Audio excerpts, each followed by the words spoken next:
వడ్ల కుప్పల మీదనే రైతులు చనిపోతున్న పరిస్థితి ఉంది. రాష్ట్ర వ్యాప్తంగా ఇప్పటికీ 5 రైతులు మార్కెట్ యార్డ్లో పడిగాపులు కాస్తూ దీనంగా ఎదురు చూస్తూ హార్ట్అటాక్తో కానీ వివిధ కారణాల వల్ల ధాన్యపు కుప్పల మీదనే రైతులు చనిపోయిన పరిస్థితి ఉంది.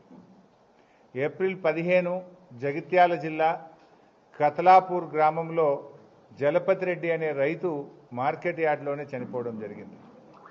ఏప్రిల్ 21 మహబూబాబాద్ జిల్లా తొర్రూరు మండలంలో చీర్లపాలెం అనే గ్రామంలో మహిళా రైతు ప్రేమలత మార్కెట్ యార్డ్లో ధాన్యం తెచ్చి అక్కడే 2-3 రోజులు పడిగాపులు చేస్తూ చనిపోవడం జరిగింది.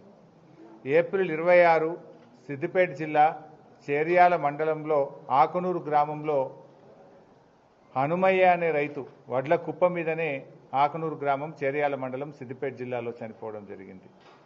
ఏప్రిల్ 22 మహబూబాబాద్ జిల్లా నెల్లికుదురు మండలం అక్కడ బిర్రు వెంకన్న అనే రైతు ధాన్యం తెచ్చి ధాన్యం కుప్ప మీదనే చనిపోవడం జరిగింది.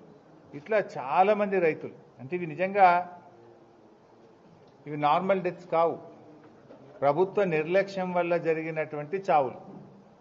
ఒక రకంగా చెప్పాలంటే ఇవి ప్రభుత్వ హత్యలు. రైతులు ఇవాళ ఇట్లా చనిపోతున్నా ఈ ప్రభుత్వానికి చీమ గుట్టినట్టు కూడా లేదు. అందాల పోటీల మీద ఉన్న శ్రద్ధ రైతుల మీద లేకపోవడం సిగ్గుచేటు.